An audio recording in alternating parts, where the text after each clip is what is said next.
उच्च गति अभ्यास खंड 2 प्रतिलेखन संख्या 69 और 70। गति 100 शब्द प्रति मिनट। डिक्टेशन शुरू होने में समय शेष है 5 सेकेंड। Ready and start. सभापति महोदय, स्त्री के शोषण से उद्वेलित और उसके आर्थिक तथा सामाजिक हितों की रक्षा में सभी लोग आज यह मानकर चल रहे हैं कि भारतीय स्त्री के चारों ओर यदि कानून का ऊंचा घेरा डाल दिया जाए तो वह बहुत कुछ सीमा तक शोषण से मुक्त तथा सुरक्षित हो जाएगी।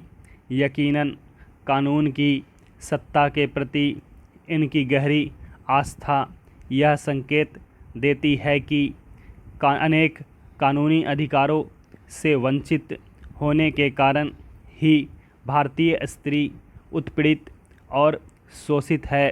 इनके पास उनकी बहुत सी समस्याओं का सीधा साधा समाधान है। कानून के रामबाणों का निर्माण। इन रामबाणों के हाथ में आते ही भारतीय स्त्री सबल और सक्षम हो जाएगी। कानून की शक्ति के प्रति इनका विश्वास इस तथ्य के बावजूद भी है कि अब तक जितने कानून बने हैं यथार्थ और व्यवहार के धरातल पर आमतौर से काठ की तलवार ही साबित हुए हैं। काठ की तलवार तभी तक भयभीत कर सकती है जब तक उसे दूर से चमकाया जाता है या उसे आजमाया नहीं जाता। इसके भरोसे जो स्त्री संघर्ष में विजय होने का स्वप्न देखती है उसे यह स्वप्न बहुत महंगा पड़ता है। कानून की पुस्तकों में बताए अधिकारों को जीवन के यथार्थ में उतारने के साधन सामान्य भारतीय स्त्री के पास नहीं है। जो मुट्ठी खाली है कानून भी उस मुट्ठी के बाहर रहता है। इसके साथ समय और शिक्षा का अभाव और जुड़ जाता है। भारतीय स्त्री की लाचारी मूलतः साधनों की लाचारी है। इसलिए उसके पक्ष में बनाए गए कानून भी उसके जीवन को नई दिशा देने में तब तक असफल ही रहेंगे जब तक भारतीय स्त्री साधन संपन्न नहीं हो जाती।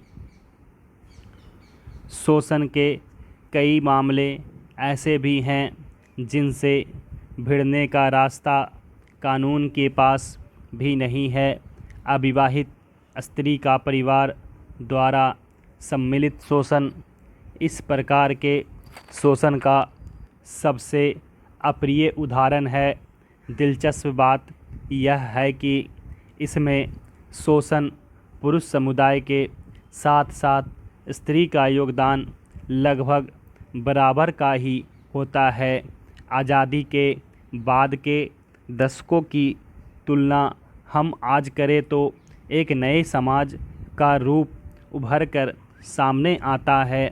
शहरी निम्न मध्यम वर्ग और कुछ सीमा तक मध्यम वर्ग में भी शिक्षित अविवाहित स्त्रियों की संख्या लगातार बढ़ती जा रही है, किंतु इस वर्ग में अविवाहित स्त्रियों की बढ़ती संख्या को नारी मुक्ति के साथ जोड़ना सरासर गलत होगा। यह नारी मुक्ति का नहीं, उस पर हो रहे एक नए प्रकार के शोषण का प्रमाण है। आज इस वर्ग के माता पिता का अपनी कमाऊ बेटी के पीले हाथ करने के प्रति उत्साह घटता जा रहा है। वे उसे हर तरह से अविवाहित रहने को प्रेरित करते हैं। जहां प्रेरणा पर्याप्त नहीं होती वहां युक्तियां भिड़ाकर उसे अविवाहित रखा जाता है। हालांकि बहुत सी लड़कियों ने खुद अविवाहित रहना एक जीवन शैली के रूप में चुना है और अपने रहने के लिए एक अलग ठिकाना भी बनाती है।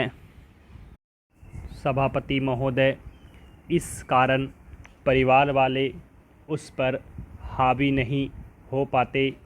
ऐसी अविवाहित स्त्री अपने आचरण की संहिता भी स्वयं गढ़ती है। यहाँ केवल उन अविवाहित स्त्रियों की ओर संकेत किया जा रहा है जिनको परिवार ने किसी स्वार्थवश किसी भी प्रकार के जीवन का चुनाव करने का अवसर नहीं दिया है, जो माँ बाप द्वारा तय किए गए जीवन को ही जीने को मजबूर हैं। बहुत से अभिभावक सामाजिक रूप से काफ़ी प्रगतिशील हो गए हैं। उन्हें यह स्वीकार नहीं है कि धन कमाने वाली बेटी को पराया धन मानकर किसी पराये के साथ घर से विदा कर दिया जाए। अपनी कमाऊ बेटी को अपनी ही बनाए रखना उनका ध्येय बन गया है। इस ध्येय तक पहुंचने के लिए वे प्रशंसावानों का सहारा भी लेते हैं। वैसे तो सब नालायक हैं, पर बेटी बहुत जिम्मेदार है, हमें अकेला छोड़ने को तैयार नहीं है, इसलिए शादी का नाम लेते ही गुस्सा हो जाती है। हमारी बेटी तो बेटों से बढ़कर है, सारा घर उसी पर टिका है। जिम्मेदार होने का आला खिताब पाने के बाद बेटी का तन मन धन से माता पिता की सेवा में समर्पित हो जाना स्वाभाविक है। इसमें उसे नैतिक रूप से भाइयों से आगे निकल जाने का मानसिक संतोष भी मिलता है।